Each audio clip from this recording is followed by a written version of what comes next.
সিনেমার শুরু হয় এবং আমাদের ২০০০ সাল দেখানো হয়। দক্ষিণ কোরিয়ার হান নদীর তীরে একটি ল্যাব দেখানো হয়। সেখানে একজন আমেরিকার বিজ্ঞানী তার জুনিয়র অ্যাসিস্ট্যান্টকে মেডিকেলের হাজার হাজার বোতল নদীতে খালি করার জন্য বলে। এই কথায় অ্যাসিস্ট্যান্ট তার সিনিয়রকে বোঝানোর চেষ্টা করে যে এই কেমিক্যাল নদীতে ফেলা ঠিক হবে না। তার কথা থামিয়ে দিয়ে বিজ্ঞানী বলে, বেশি কথা বলো না, যা বলা হলো তাই করো। আর অ্যাসিস্ট্যান্ট সমস্ত কেমিক্যাল হান নদীতে ফেলে দেয়। কেমিক্যালের কারণে সেখানকার জল দূষিত হয়ে যায় এবং সেখানকার জীবেরা মিউটেশনের শিকার হয়। কিছুদিন পর দুই জেলে নদীতে একটি অদ্ভুত জীব খুঁজে পায়, কিন্তু তারা সেখানে ছেড়ে দেয়। কয়েক বছর পর আমাদের একটি গরিব পরিবারকে দেখানো হয় এবং এই গল্পটি তাদেরকে ঘিরেই এগোতে থাকে। পরিবারটি ছিল বাবা হিংবং, তার ছেলে গ্যাংডু, তার মেয়ে এবং গ্যাংডুর ভাই বোন। এই নিয়ে তাদের একটি ছোট পরিবার ছিল। গ্যাংডুর স্ত্রী তার মেয়ের জন্মের পরই তাকে ছেড়ে চলে গিয়েছিল। তাই সে একাই তার মেয়ের দেখভাল করত, তার যত্ন নিত, তার সব ইচ্ছা পূরণ করার চেষ্টা করত। মানসিকভাবে কিছুটা সরল হয়, তার ভাই বোন তাকে তেমন গুরুত্ব দিত না। এই পরিবারটি একটি সাধারণ এবং সংগ্রামমুখর জীবন কাটাচ্ছিল। তারা হান নদীর তীরে একটি খাবারের স্টল চালাতো। সেখানে লোকেরা ঘুরতে আসতো। একদিন প্রতিদিনের মতো গ্যাংডু তার কাস্টমারদের বিয়ার এবং কিছু খাবার দিয়ে যায়। তখন কিছু লোক ব্রিজের নিচে একটি অদ্ভুত জিনিস দেখতে পায়। তারা সেটা দেখতে এগিয়ে যায়। তখনই টিকটিকির মতো দেখতে প্রাণী জলে চলে যায়। গ্যাংডু যখন অন্য দিকে তাকায়, তখন সে ভয়ঙ্কর মনস্টারটা সোজা দৌড়ে পাড়ের উপরে চলে আসে। অনেক লোককে জলের ভিতরে ফেলে দেয়। এটা দেখে গ্যাংডু নিজের প্রাণ বাঁচাতে এদিক ওদিক দৌড়াতে থাকে। নদীর পাড়ে হুড়োহুড়ি পড়ে যায়। সবাই নিজের প্রাণ বাঁচাতে দৌড়ায়, কিন্তু সে ভয়ঙ্কর মনস্টারটি অনেক লোককে খেয়ে ফেলে। গ্যাংডু সেই জালিম রাক্ষসটির সাহসিকতার সাথে মোকাবেলা করে। তার লেজে একটি রড দিয়ে আঘাত করে, যার ফলে তার রক্ত গ্যাংডুর মুখে এসে লাগে। সেই রাক্ষস গ্যাংডুর পিছনে দৌড়ায়। এই হুড়াহুড়ি গ্যাংডুর নিয়ে যে তার দাদুর সাথে একটি ট্রাকে বসেছিল, সে বাইরে বেরিয়ে আসে। গ্যাংডু দৌড়ে এসে তার হাত ধরে এবং নিজের সাথে নিয়ে যেতে থাকে। কিন্তু কিছুটা এগিয়ে গিয়ে গ্যাংডু যখন পিছনে তাকায়, তখন দেখে তার হাতে নিজের মেয়ের হাত নয়, অন্য একটি বাচ্চার হাত রয়েছে এবং তার মেয়ে মনস্টারটির সামনেই পড়ে আছে। সে মনস্টারটি তার বাচ্চাকে তুলে নিজের সাথে জলে নিয়ে যায়। গ্যাংডু তাকে বাঁচানোর চেষ্টা করে, তার পিছনে জলে ঝাঁপিয়ে পড়ে, কিন্তু কোনো লাভ হয়নি। এক জায়গায় সেই দুর্ঘটনার মৃতদেহের ছবি লাগানো হয়। সেখানে তার মেয়েরও ছবি ছিল। পুরো পরিবারে মনে হয় যে সেই প্রাণীটি তার মেয়েকে খেয়ে ফেলেছে। সবাই কাঁদতে শুরু করে এবং তার ফিরে আসার কোনো আশা তারা দেখতে পায় না। সে জায়গায় কিছু লোক হলুদ পোশাক পরে আসে। তাদের মনে হয় যে প্রাণীটির কারণে কোনো ভাইরাস ছড়িয়ে পড়েছে, তাই তারা সবার সাথে জিজ্ঞাসাবাদ করতে শুরু করে। সেই সময় গ্যাংডু তাদের বলে যে সেই জীবটি কিছু রক্ত আমার মুখে এসে পড়েছিল। এই কথা শুনে তারা তাকে সঙ্গে সঙ্গে ধরে ফেলে। তার পরিবার এবং সেখানকার সমস্ত লোককে হাসপাতালে বন্দী করে দেয়। এই ঘটনার পর সেখানকার সরকার হান নদীর তীর এবং সেই পুরো এলাকা লকডাউন করে দেয়। সেই হাসপাতালে গ্যাংডুর মোবাইল ফোনে একটি কল আসে, যেখানে তার মেয়ে তাকে বলে যে আমাকে সেই প্রাণীটি কোনো একটা বড় নর্দমায় আটকে রেখেছে। আর তার কলটি কেটে যায়। তার গলা শোনার পর সে যেন কিছুটা হতবাক হয়ে যায়। দৃশ্য বদলায় এবং অন্যদিকে আমাদের হলুদ পোশাক পরা দুজন লোককে দেখানো হয়, যারা সেই জায়গায় তাদের ট্রাক নিয়ে কোথাও যাচ্ছিল। তাদের মধ্যে একজন সেখানে কিছু দেখতে পায় এবং সে তার গাড়ি থেকে বেরিয়ে জিনিসটা তুলে নেয়। তখনই মনস্টারটি তাদের ওপর হামলা করে মেরে ফেলে এবং তাদের দেহ সেই নদীতেই ফেলে দেয় যেখানে গ্যাংডুর মেয়ে ছিল। সে সেখানে নর্দমার ভিতরে তৈরি একটি বড় গর্তে লুকিয়েছিল, যার কারণে সেই জীবটি তাকে দেখতে পায় না। যখন মনস্টারটি চলে যায়, তখন সে বাইরে এসে সেই লোকটির দেহ দেখে। তার মনে হয় লোকটি বেঁচে আছে, কিন্তু সে তো অনেক আগেই মরে গেছে। সে তার পকেট থেকে মোবাইল বের করে নেয় এবং আবার সেই বড় গর্তে চলে যায়।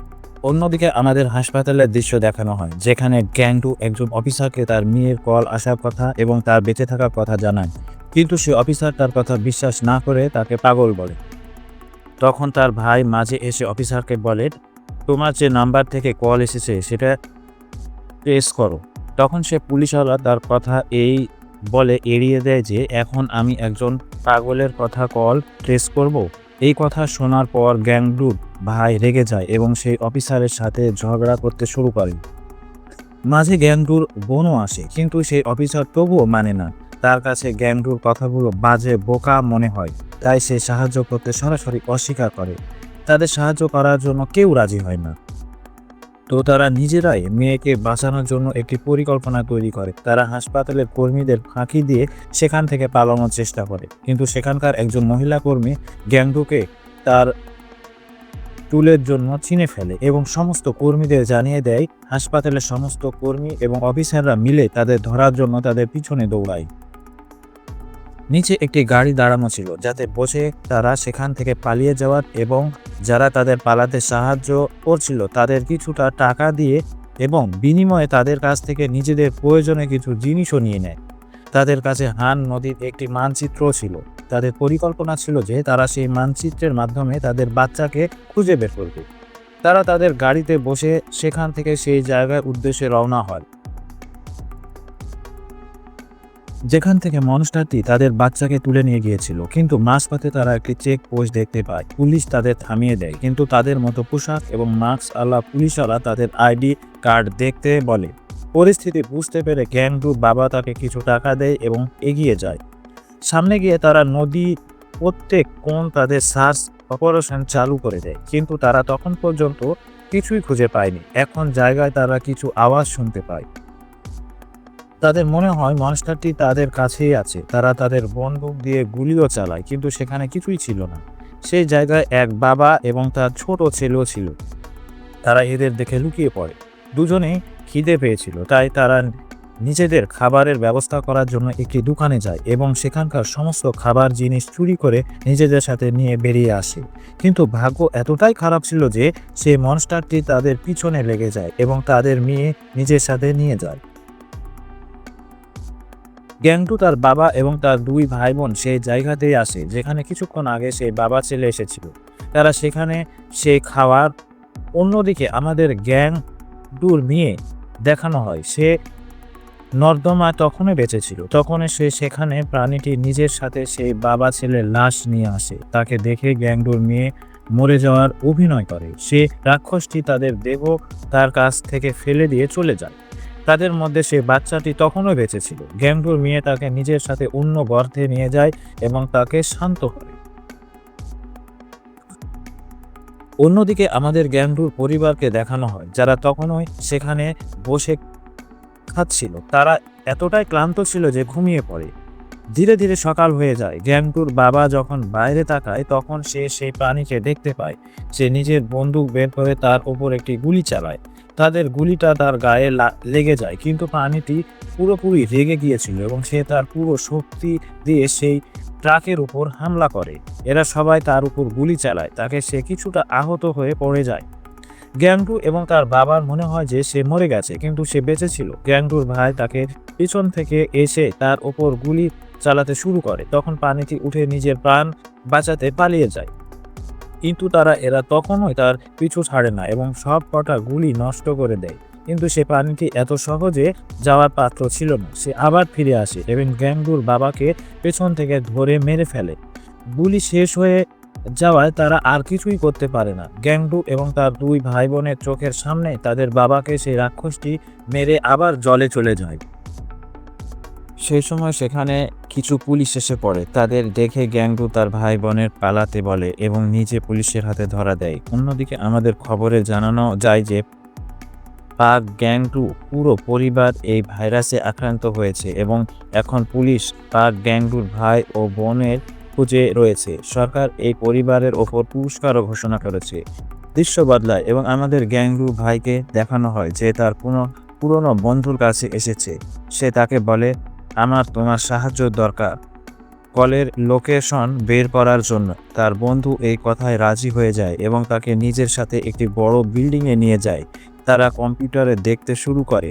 তার বন্ধু কিছু অজুহাত দেখিয়ে অন্য ঘরে যায়। সেই ঘরে অনেক পুলিশ ছিল। গ্যাংটুর ভাই এই থেকে ছিল যে এটি তাকে ফাঁসানোর জন্য একটি চাল, কিন্তু গ্যাংডুর ভাই সঠিক সময়ে কলের লোকেশন পেয়ে যায়। কলটি কোন জায়গা থেকে এসেছিল তা সে মানচিত্রে দেখে নেয়। সে তাদের সবাইকে ফাঁকি দিয়ে সেখান থেকে পালিয়ে যায় এবং তাকে বোনকে গ্যাংডুর মেয়ের লোকেশন পাঠিয়ে দেয়। যখন তার বোন ওই লোকেশন দেখে তখন তার বড় ভাই গ্যাংডুকে কল করে মেয়ের লোকেশন জানিয়ে দেয়। সে সঙ্গে সঙ্গে দেরি না করে সেই জায়গার উদ্দেশ্যে রওনা হয়, কিন্তু সেখানে গিয়ে তারা সেই মনস্টারের সাথে দেখা হয় এবং সে একটি ছোট গর্তে পড়ে যায়। অন্যদিকে আমাদের হাসপাতালে দৃশ্য দেখানো হয় যেখানে গ্যাংডুর ওপর বিভিন্ন পরীক্ষা নিরীক্ষা করে ডাক্তাররা তাকে নির্যাতন করছিল।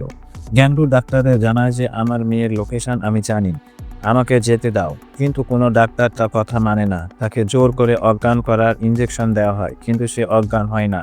এই ঘটনা দেখে সেখানে অন্য ডাক্তাররা চলে আসে।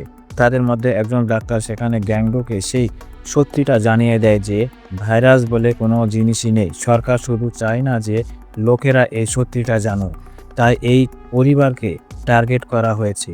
এই কথা শুনে গ্যাংডু রাগ হয়ে যায়। সে এসব থামাতে বলে, কিন্তু ডাক্তাররা এটাও নির্দেশ ছিল যে তার ওপর আবার পরীক্ষা করতে শুরু করো। এই পরিবারটি সরকারের ষড়যন্ত্রের শিকার হয়েছিল। অন্যদিকে সে বড় নর্দমায় হিউনুস, যে গ্যাংডুর মেয়ে, সে তখনও সেই বাচ্চাটির সাথে বেঁচে ছিল। এত খারাপ পরিস্থিতিতেও সে এখন সাহস হারায়নি। তার মনে একটা আশা ছিল যে কেউ না কেউ তাকে বাঁচাতে নিশ্চয়ই আসবে। সে সেখানে ছোট বাচ্চাটির সাথে মিলে একটি জিনিস দিয়ে একটি দড়ি তৈরি করে এবং সেটিকে ওপর কোথাও আটকে দেয়, কিন্তু সেই দড়িটি অনেক উপরে চলে যায় এবং তার হাত সেখানে পৌঁছাতে পারে না। কিন্তু সেই মনস্টারটি ফিরে এসেছিল। তার আসার শব্দ শুনে তারা দুজন লুকিয়ে পড়ে। সে চায় যে মনস্টারটি এমন কাউকে ধরে আনুক যার কাছে কোনো মোবাইল আছে, যাতে সে নিজের জন্য এবং সেই অন্য বাচ্চাটির জন্য সাহায্য চাইতে পারে। কিন্তু সেই রাক্ষসটি এবার কিছুই নিয়ে আসে না, শুধু কিছু হাড় ফেলে যায়। হাসপাতালে গ্যাংডুর একজন ডাক্তারকে বন্দি করে ফেলে এবং তার সাহায্য নিয়ে সে হাসপাতাল থেকে পালিয়ে যায়। অন্যদিকে গ্যাংডুর ভাই একজন গৃহহীন ব্যক্তিকে বীজের দিকে যাওয়ার রাস্তা জিজ্ঞেস করে। তাকে টাকার প্রস্তাব দিলে সে তার সাথে একটি ট্যাক্সিতে বসে সে বীজের দিকে রওনা হয়। পথে তার মলি বানাতে শুরু করে। গ্যাংডুর দেওয়া লোকেশনে দিকে চলে যায় এবং সেখানে গিয়ে সে তার নাম ধরে জোরে জোরে চিৎকার করে। হিউসু, গ্যাংডুর মেয়ে, সেই গর্তে তখনও বেঁচে ছিল। সেই মনস্টারটি সেখানে ঘুরছিল এবং তার ঠিক উপরে দড়িটি ঝুলছিল। হিউসু কিছুক্ষণ ভাবে, তারপর সে মনস্টারের ওপর দিয়ে দড়ি গিয়ে সেই দড়ি ধরে ফেলে, কিন্তু ভাগ্য এতটাই খারাপ ছিল যে মনস্টারটি তাকে তার লেজ দিয়ে ধরে ফেলে এবং নিচে মাটিতে নামিয়ে রাখে। অন্য কোনো রাস্তা না থাকায় সে নিজের প্রাণ বাঁচাতে আবার সেই গর্তের দিকে দৌড়াতে শুরু করে, কিন্তু মনস্টারটি ঝাঁপিয়ে পড়ে গ্যাংডুর মেয়ে এবং অন্য বাচ্চাটিকে খেয়ে ফেলে। কিছুক্ষণ পর গ্যাংডু সে জায়গায় আসে যেখানে তার মেয়ে ছিল, কিন্তু তখন অনেক দেরি হয়ে গিয়েছিল। সে নিচে নামতে শুরু করে, কিন্তু তখনই উপর থেকে সেই মনস্টারটি যায়। তার মুখে তখনও সেই দুটি বাচ্চা ছিল। গ্যাংডু তার পিছু নেয়। সেখানে কিছু লোক বিক্ষোভ করছিল। মনস্টারটি যখন সে ভিড় দেখে তখন সে সোজা সে ভিড়ের দিকে যায়। ভিড়ের মধ্যে পুলিশও তার উপর গুলি চালায়, কিন্তু তার কিছুই হয় না। মনস্টারটির ওপর গ্যাস ছোড়া হলে সে কিছুক্ষণের জন্য অজ্ঞান হয়ে যায়। এই সুযোগে গ্যাংডু তার মেয়ে এবং সেই বাচ্চাটিকে মনস্টারের মুখ থেকে বের করে, কিন্তু তার মেয়ে অনেক আগেই মারা গিয়েছিল, তবে অন্য বাচ্চাটি তখনও বেঁচে ছিল। মনস্টারটি আবার উঠে দাঁড়ায় এবং গ্যাংডুর দিকে দৌড়ে আসে, কিন্তু গ্যাংডু তাকে একটি রড দিয়ে মারে, যার ফলে মনস্টারটি পালাতে শুরু করে। তার ভাই অন্য দিক থেকে ওপরে আগুন ছোড়ে, কিন্তু একটি আগুনও সেই মনস্টারের গায়ে লাগে না। তখন হঠাৎ সেই গৃহহীন ব্যক্তিটি বীজের ওপর থেকে সেই মনস্টারের ওপর পেট্রোলের পুরো ড্রাম ঢেলে দেয়। গ্যাংডুর ভাইয়ের কাছে শুধু একটি পেট্রোল বোমাই ছিল। সে সেটাকে মনস্টারের মুখে ফেলার জন্য ছুটতে যায়, কিন্তু পেট্রোল বোমাটি তার পিছনে পড়ে যায়। তার বোন পিছন থেকে এসে নিজে তীরে আগুন লাগিয়ে সেই মনস্টারের চোখে নিশানা বানায়। মনস্টারটি জ্বলতে শুরু করে। সে নিজের আগুন নেভানোর জন্য জলের দিকে দৌড়ায়, কিন্তু সামনে থেকে গ্যাংডু এসে সরাসরি তার মুখে রড ঢুকিয়ে দেয়। এর ফলে সে মনস্টারটি মারা যায়। হিউসু মারা গেছে, এই ঘটনা সবাই দুঃখিত হয়ে যায়, কিন্তু গ্যাংডু সেই বাচ্চাটিকে দত্তক নেয় এবং তাকে নিজের সাথে বাড়িতে নিয়ে যায়। এর সাথে এই গল্পটি এখানে শেষ হয়ে যায়। আর হ্যাঁ, ভিডিওটি একটু ভালো লাগে থাকলে লাইক এবং সাবস্ক্রাইব করতে ভুলবেন না। দেখা হবে অন্য কোনো গল্পে। ততক্ষণের জন্য নিজের এবং নিজের পরিবারের খেয়াল রাখবেন।